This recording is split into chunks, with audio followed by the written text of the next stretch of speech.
Every year, millions of high school students take the PSAT.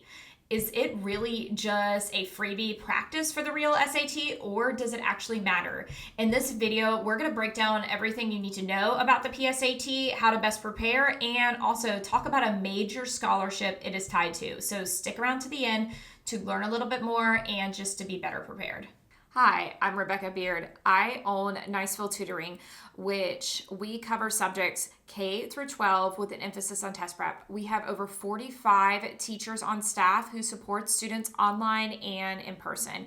If you're looking for some support, we have our link in the description below, and don't forget to subscribe to stay up to date with study tips and tricks. So what is the PSAT and what is its purpose at all? So the PSAT stands for the preliminary SAT, which basically means it's a practice version of the SAT. It's kind of like a watered down version. It is taken on laptops, ideally provided by the schools or sometimes provided by the students, and it's about 2 hours and 14 minutes long. It's really similar to the SAT, and its goal is to familiarize you with the content on the SAT, but it's just slightly easier. And the best part about it is that the PSAT scores are not shared with colleges. So you can really use this as a practice in a low pressure environment without worrying about a college actually seeing your bad score or score to count against you. But if you are a super high performer, the PSAT is co-sponsored by the National Merit Scholarship Corporation, which also stands for PSAT/NMSQT, which is a mouthful. But all that means is that really, really high scoring juniors can unlock insane amount of scholarships money, and we will discuss that at the end. Who can take the PSAT? So the PSAT is typically offered in our area, and I live in Florida, free and mandatory for all 10th grade students. It can change state per state, county per county, but that's when you typically take it. Now, if you want to take it for the big scholarship and the one that actually counts, then you take it your 11th grade or your junior year as well.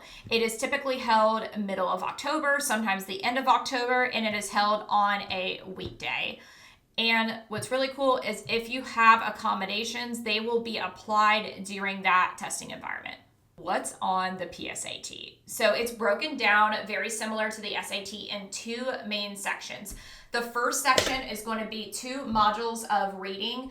Everybody enters in on module 1 and kind of a mid-level, and based on how you do on the ELA or the reading section, then it'll lock you into either a higher bracket or a lower bracket on those tests. It is 64 minutes for standard timing with 54 questions total on the ELA.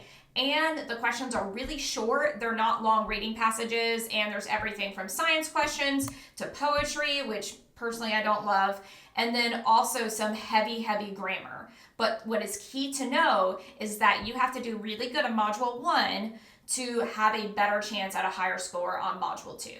And then the math is a very similar premise. You have 2 modules with 70 minutes and 44 questions, which means 22 questions per module. Everyone's going to enter in on a medium level on module 1 for math, and then if you did really good, you're going to get much harder questions on module 2, and vice versa if you didn't do so good. And what's key to note on the math is just like the full-blown SAT, they have a reference sheet, and my favorite, they have a built-in Desmos graphing calculator. And I love to hack that calculator, and if you want to learn more ways to do it, I'm going to drop the link to the Desmos graphing calculator course below.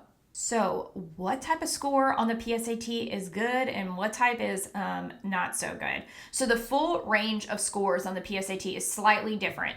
The lowest you can make is a 320, and the highest you can make is a 1520, so slightly different. And then it is broken into reading and math. Now, please note with the National Merit Scholarship, which we will discuss at the end, they actually double weight one of those sections. But here's kind of a couple of key things with the scoring.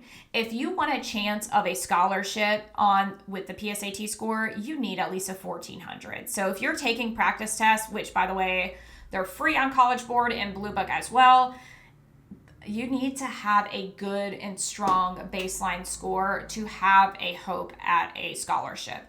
That being said, even if you're scoring kind of low on your practice tests, that is okay. This is still a really good learning experience for you. If you want a really strong PSAT score, and personally I am a PSAT, SAT, and ACT tutor, this is what I would do to actually boost your score. First of all, don't study the night before. I mean, you can, but that's not going to be really beneficial. The key is, number 2 is actually getting to know the testing format. I mentioned that the College Board has free practice tests, and I will link that below as well. But getting to know the testing format will actually help a lot on your score. What that means is that you are taking the practice test, you're taking it undistracted, you're getting used to the tools, you're making sure to use your calculator at the time, but more importantly, you are going back and reviewing what is wrong. And then number 3 is realistically set a target score. Is if you want to make a super high score, get a baseline and then set a goal score. If you want to increase your PSAT score more than 100 to 200 points, you're probably going to need to study at least 3+ weeks to kind of give you a ballpark of how long you need. If your score is super low, you're going to need a lot longer, and it might be better just to save time and study for the SAT. If you are hoping for that big old National Merit Scholarship, this is kind of how it works, is you need to get likely at least a 1400 plus on your PSAT and do really, really well on the ELA section since it is double weighted against the math. You probably want to do a little bit of studying, and you will only qualify for this as you take it as a junior in high school. Then there is a lot more behind the scenes stuff happening, but in general, they choose about maybe 1% of students nationwide. And then the fall of your senior year, which yes, it's a while, then they will notify all the semifinalists. Almost all National Merit Scholars students are able to apply for a $2,500 scholarship, which is great, but that doesn't cover that much in college. What is really big is that if you become even a semifinalist with the National Merit Scholarship Program, then you can unlock really large college-based scholarships and even corporate scholarships, which can easily go per scholarship up to $10,000 per year and even more savings. So it's one of those things that it can open up the doors to even bigger amounts of savings. So in summary, the PSAT is a really good test to set you up for long-term success on the very important SAT test. It is a really good practice run, even if you don't even study for it, just to kind of get familiar with the SAT structure. If this is content that interests you and you want to have a little bit more information on the content actually being tested and do a little bit of a walkthrough, go ahead and click the subscribe button because we will be doing a PSAT walkthrough video very soon.